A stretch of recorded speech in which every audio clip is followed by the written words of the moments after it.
Hello students, तो आज के इस वीडियो लेक्चर में थर्मोडायनेमिक्स का एक important topic first law of thermodynamics हम डिस्कस करने जा रहे हैं। आप देख रहे होंगे कि मैंने यहाँ पे एक फिगर ड्रा कर दिया है। फिगर क्या है, पहले फिगर को समझते हैं, फिर फर्स्ट लॉ ऑफ थर्मोडायनेमिक्स पे आते हैं और उसके लिमिटेशन को भी समझेंगे कि क्या लिमिटेशन है और उसके जस्ट बाद क्या ऐसा फैक्ट था जिसकी वजह से सेकेंड लॉ ऑफ थर्मोडायनेमिक्स को डिजाइन करना पड़ा, उसको फ्रेम करना पड़ा। तो देखो यहां पर मैंने क्या लिखा हुआ है, बना दिया मैंने एक सिलेंडर बना दिया। क्या बनाया? सिलेंडर बनाया। इस सिलेंडर का जो बेस है वो कंडक्टिंग है, लेकिन जो वॉल्स हैं वो कैसी हैं? नॉन कंडक्टिंग है। यहां पर लगा हुआ है एक मूवेबल पिस्टन। क्या लगा हुआ है? मूवेबल पिस्टन लगा हुआ है। अब यहां पर मैंने नीचे से क्या दिया हुआ है? एक हीट सोर्स है। जो ये हीट सोर्स है क्या कर रहा है? एनर्जी प्रोवाइड कर रहा है। हमारे पास जो यहाँ गैस है, गैस इज अ सिस्टम। मैंने आपको पहले के वीडियो में भी बोला हुआ है कि थर्मोडायनेमिक्स को जब भी हम डील कर रहे होंगे तो एक बॉटल ले लेते हैं, बॉटल के अंदर जो पानी है वो हमारे लिए सिस्टम हो जाता है, और जो बॉटल होती है वो बाउंड्री हो जाती है। आसपास का जो सराउंडिंग है वो हमारे पास सराउंडिंग है, जो ये एरिया होता है बॉटल के आसपास वो सराउंडिंग होती है, और तीनों चीजों को मिला देते हैं तो बन जाता है यूनिवर्स। तो मैं यहाँ पे क्या कर रहा हूं, इस सिलेंडर के अंदर जो बंद गैस है, जो इनक्लोज गैस है, उसको मैं क्या बोल रहा हूं? सिस्टम है। क्या है? सिस्टम है। इस सिस्टम को मैंने क्या देनी चाहिए? हीट देनी चाहिए। कहां से दे रहा हूं? हीट सोर्स दे रहा हूं। जब हीट सोर्स से इसको मैं क्यों हीट देता हूं, तो इस हीट का क्या होता है पहले वो आप समझिए। जब मैंने इस सिस्टम को क्यों heat the from the heat source, तो हो क्या रहा है? इस हीट का यूज दो फॉर्म में होता है। ये जो heat given to the system है, it is used in two ways. हम लोग स्टेटमेंट बनाना सीखेंगे, उससे पहले थोड़ा सा एजम्पशन लेके चलते हैं। Let Q heat, Q amount of heat energy,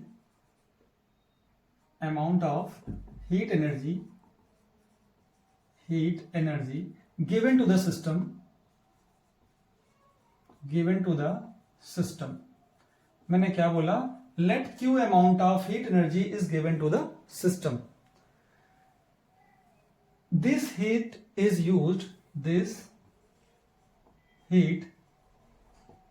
energy used in two ways.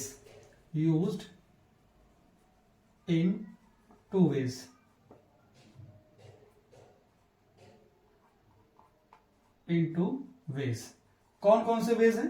पहला है to increase the internal energy of the system. जो ये गैस है, गैस की इंटरनल एनर्जी को बढ़ाने में यहां पे खर्च होती है। तो मैंने क्या लिखा? Some amount of heat energy जो Q है, Q is used to increase the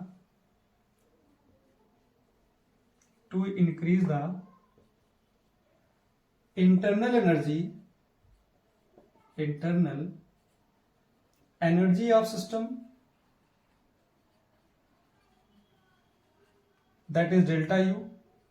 मैंने क्या बोल दिया कि कुछ हीट यूज हो रही है, किसमें?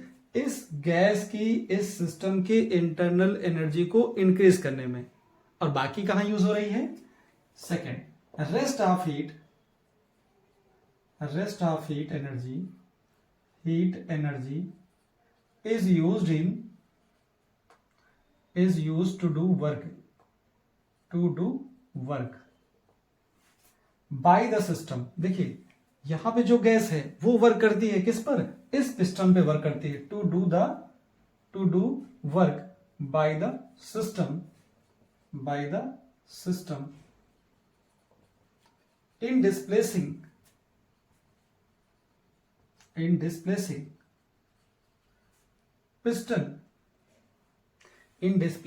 the piston against the weight। जो इसके वेट रखे हुए हैं उसके अगेंस्ट जो यहां पर हीट दी है आपने, पहले तो इंटरनल एनर्जी बढ़ी, इंटरनल एनर्जी के बाद जो हीट एनर्जी बची वो कहां खर्च हो रही है? इस पिस्टन को इस वेट से, इस वेट के, ये क्या रखे हुए हैं? वेट रखे हुए हैं, स्मॉल वेट्स रखे हैं। तो इन वेट्स के अगेन इस पिस्टन को डिस्प्लेस करने में खर्च हो गई।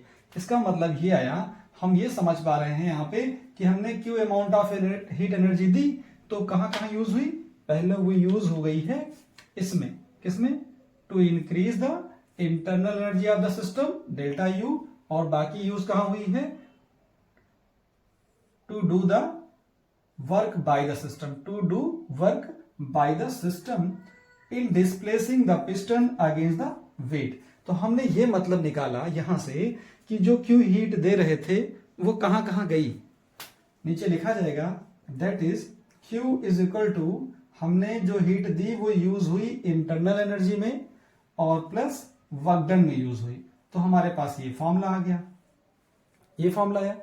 इस फॉर्मूले से आप स्टेटमेंट बनाना सीखिए, क्या, some amount of heat energy is given to the system, some amount of heat energy is given to the system. इसका मतलब क्या हो जाएगा, hence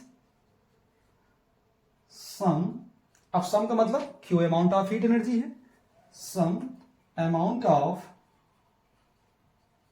heat energy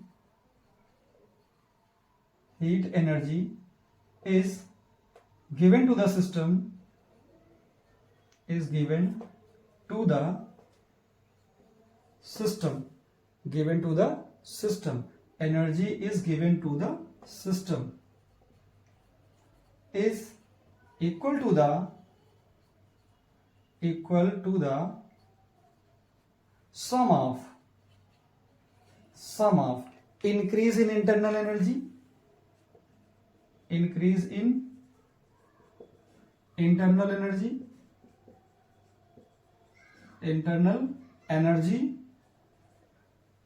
and work done by system।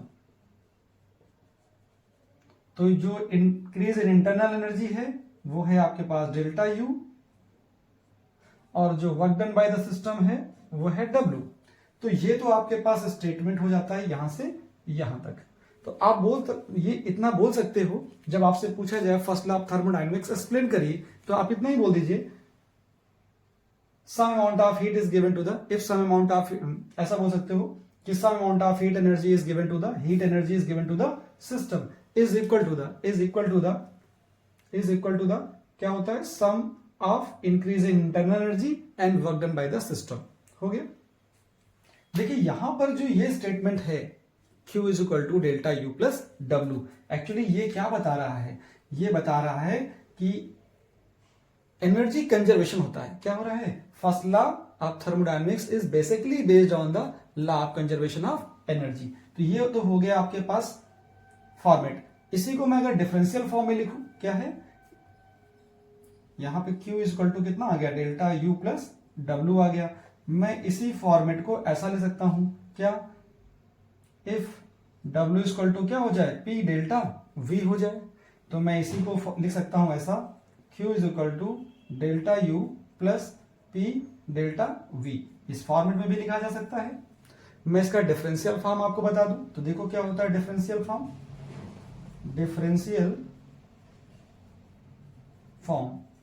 इसका जो डिफरेंशियल फॉर्म होता है वो होता है D Q is equal to D U plus D W, ये लिखिए, या फिर D Q is equal to D U plus P D V लिखिए। ये होता है इसका डिफरेंशियल फॉर्म।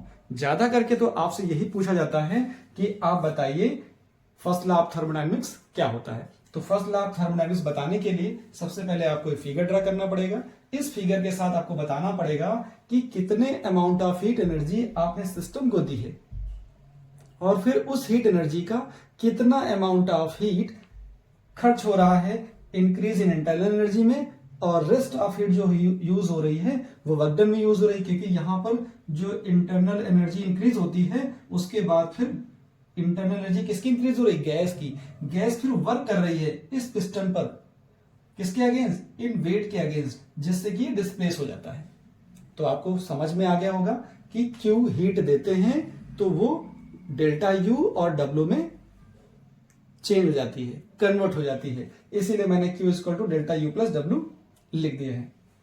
यहां से ले सकते हो first law of thermodynamics is based on the law of conservation of energy. यहां लिख सकता हूं मैं क्या, first law of thermodynamics is based on law of conservation of energy. मैंने क्या लिखा, लो कम लिख, यहां लिख दिया मैंने लो को ई लिख दिया ना, law of conservation of energy लिख दिया, law of conservation of energy पर बेस्ड है। अब मुझे बात करनी है कि इसकी लिमिटेशन क्या है, क्योंकि first law of thermodynamics basically बहुत सारे नेचुरल फिनोमेना को एक्सप्लेन करता है, बट इसकी कुछ सर्टेन लिमिटेशन होती है। उन सर्टेन लिमिटेशन को आपको समझना है। पहले इसका स्क्रीनशॉट ले लीजिए, फिर मैं आपको सर्टेन लिमिटेशन एक्सप्लेन करता हूं। स्क्रीनशॉट लीजिए। ओके, मैं बात करता हूं लिमिटेशन की। इसको मैं हटा दूं। चलिए, क्या सर्टेन लिमिटेशन है, उन लिमिटेशन को जरा देखते हैं। First law of thermodynamics explain lots of natural phenomena. क्या लिखता हूं मैं, limitation.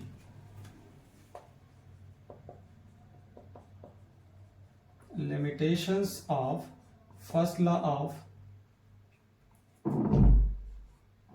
thermodynamics। First law of thermodynamics क्या बोलता है, first law of thermodynamics explains a lots of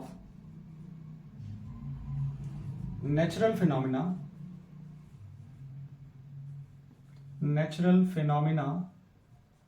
देखो, आपको क्या करना है, सीधे स्टेटमेंट ही देना होता है कि आप लिमिटेशन क्या है वो लिख दीजिए, बट आपको थोड़ा सा रियलाइज हो जाए। First law of thermodynamics explain lots of natural phenomena but it has certain limitation. क्या लिमिटेशन है, उनको बात करते हैं। पहला ये करता है कि जो फर्स्ट लॉ ऑफ थर्मोडायनेमिक्स है, ये कोई भी आइडिया नहीं देता है, कोई इंफॉर्मेशन नहीं देता है about the direction of heat flow. तो मैं क्या लिख रहा हूं, it does not tell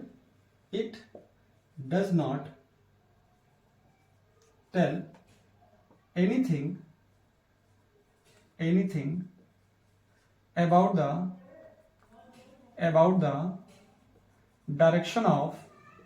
about the direction of heat flow. ये हीट फ्लो की डायरेक्शन को नहीं एक्सप्लेन करता है। कैसे, जरा उस बात को समझिए कैसे।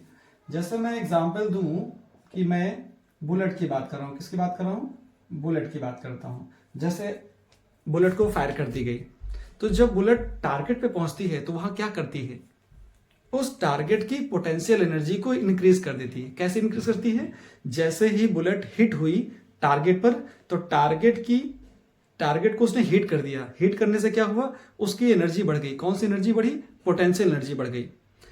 अगर मैं उतनी ही हीट किसी तरह से उस टारगेट को दे दूं, तो क्या बुलेट रिवर्स होकर के गन में आ जाएगी? ऐसा नहीं होता। ऐसा क्यों नहीं होता, वही ये लॉ नहीं बताता है। जरा एक नेचुरल फिनोमेना आपको बताता हूं। जैसे आप देखते हो कि आइस को आप छोड़ दीजिए, आइस क्यूब को छोड़ दीजिए, तो जमीन पे आते आते आप सर्टेन हाइट ले लीजिए। ऐसा नहीं कि आप पास से छोड़िए और फिर मेल्ट ना हो। हाँ, किसी पर्टिकुलर हाइट से 8-10 मीटर से छोड़िए, तो नीचे आते आते वो थोड़ा सा मेल्ट हो जाती है, पानी बन गया। मतलब आइस का पानी बनना, समझ में आया, नेचुरल फिनोमेना है। अगर मैं उसी पानी को ऊपर उछाल दूं, तो क्या वो आइस बनेगा? क्यों नहीं बना, इस बात का कोई justification first law of thermodynamics के पास नहीं था। मेरी बात समझ रहे हैं? मैं क्या कह रहा हूं कि आइस नीचे आते आते पानी बन गई।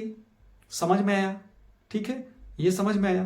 तो मैं चाहता हूं कि पानी को अगर उछाल दो तो उसको आइस बन जाना चाहिए, क्योंकि प्रोसेस तो रिवर्स भी होना चाहिए था, लेकिन ऐसा नहीं हो रहा। ऐसा क्यों नहीं हो रहा, इसका जस्टिफिकेशन इसके पास नहीं था। ठीक है, क्योंकि ये तो मुझे पता है कि चाय गर्म है तो ठंडी होगी। हीट का flow higher temperature of body से लोअर टेम्परेचर ऑफ बॉडी की तरफ होता है, बट लोअर से हायर की तरफ क्यों नहीं होता, इसका justification first law of thermodynamics के पास नहीं था। तो ये तो हो गया, it does not tell anything about the direction of heat flow. ये तो हो गया फर्स्ट लॉ, इसकी फर्स्ट लिमिटेशन हो गई। अब मैं बात करता हूं बुलेट का, मैंने दे दिया, आइस का देता हूं यहां पे, है ना।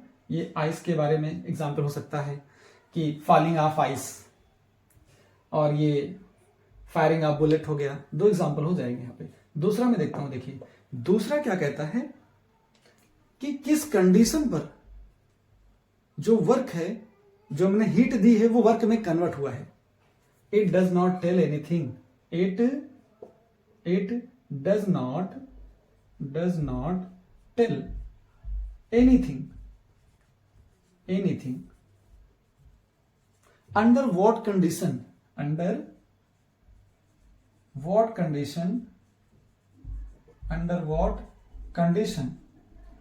what condition heat converted into work. It does not tell anything about the condition या under what condition, दोनों बातें सही हैं। under what condition heat energy या heat converted into work। मुझे वो भी नहीं पता, मुझे वो कंडीशन ही नहीं पता कि किस कंडीशन पर जो हीट एनर्जी है वो वर्क में कन्वर्ट हो रही है। ये फर्स्ट लॉ का ड्रॉबैक है। मैं तीसरे की बात करता हूं, तीसरे पॉइंट की बात करूं मैं कि दो तो आपको समझ में आ गए कि एक तो डायरेक्शन ऑफ हीट फ्लो की बात कर रहा है, और दूसरा किसके बारे में बात कर रहा है कि किस कंडीशन पर जो आपके पास ये हीट एनर्जी है वो वर्क में कैसे कन्वर्ट हो रही है। थर्ड के बारे में बात करूं तो थर्ड ये बताता है क्या किसी तरह से इफिशियंसी में 100% कर सकता हूं। Can efficiency will be 100%। Third part क्या था, थर्ड कंडीशन क्या थी, can efficiency will be 100%। Can efficiency will be 100%। क्या किसी इंजन की इफिशियंसी 100% हो सकती है? क्या इसका आंसर इसके पास था फर्स्ट लॉ ऑफ थर्मोडायनेमिक्स के पास? बिल्कुल नहीं था। फर्स्ट लॉ ऑफ थर्मोडायनेमिक्स के पास इस बात का कोई आंसर नहीं था कि क्यों किसी इंजन की इफिशियंसी 100% नहीं हो सकती। करेक्ट। मैं फोर्थ पॉइंट के बारे में बात करता हूं। फोर्थ पॉइंट आपको क्या बताता है कि it does not tell about anything. चौथा हमारे पास पॉइंट क्या हो जाएगा, it does not tell anything. It does not tell anything. देखिए इसी पॉइंट से आपको यह समझ में आएगा कि सेकेंड लॉ क्यों बनाना चाहिए। It does not tell anything as to why anything. It does not tell anything as to why whole of heat energy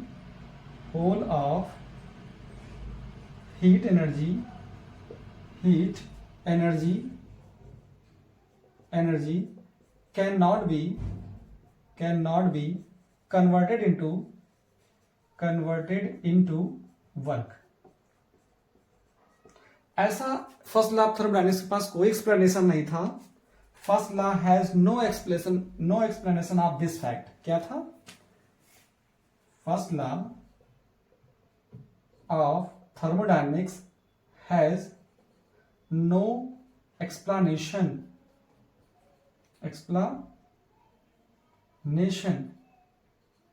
of this fact. First law of thermodynamics के पास इस फैक्ट का कोई explanation नहीं था कि क्यों whole of heat energy can not be converted into work 100%। ऐसा भी लगा सकते हो आप, can not be converted into 100%। इसी का मतलब दूसरा ये भी है कि can efficiency will be 100%, can efficiency of engine will be 100%। ऐसा कह सकते हो। क्या कोई भी डिवाइस ऐसी बनाई जा सकती है जिसकी इफिशियंसी 100% हो? इस चीज का answer first law of thermodynamics के पास नहीं था। तो क्या हुआ, इसका एक्सप्लेनेशन कौन दिया? इसका एक्सप्लेनेशन हमको सेकेंड लॉ ऑफ थर्मोडायनेमिक्स से मिलता है। सेकेंड लॉ ऑफ थर्मोडायनेमिक्स क्या करता है? Provide the answer of this fact. तो मैं लिख देता हूं, second law of thermodynamics, second law of thermodynamics provides answer of this fact. इस फैक्ट का आंसर कौन देता है? सेकेंड लॉ ऑफ थर्मोडायनेमिक्स देता है। तो ये बात आपको समझ में आ गई। मैं एक बार फिर से रिपीट कर दे रहा हूं कि आपको लिमिटेशन लिखनी होगी तो बहुत सारे एग्जांपल आपको नहीं देने होते हैं, तो आप सिर्फ फटाफट क्या लिख दीजिए, it does not tell anything about the direction of heat flow, first हो गया। It does not tell anything under what condition heat converted into work, दूसरा पॉइंट। थर्ड पॉइंट आपको लिख देना है, इन दोनों में से किसी एक को लिख सकते हो, इन दोनों का मतलब एक ही निकल के आ रहा है कि why all heat can not be converted into work, why all the heat can not be converted into work. इस फैक्ट का answer first law of thermodynamics के पास नहीं था, तो सेकंड लॉ ऑफ थर्मोडायनेमिक्स ने इसका आंसर प्रोवाइड कराया। क्या प्रोवाइड कराया उसको तो हम लोग नेक्स्ट वीडियो में ही देखेंगे। तो स्क्रीनशॉट, इसके पहले तो वीडियो को पॉज करिए, स्क्रीनशॉट लीजिए और इसका नोट डाउन कर लीजिए। सेकंड लॉ ऑफ थर्मोडायनेमिक्स, इसके बाद हम लोग बात करते हैं।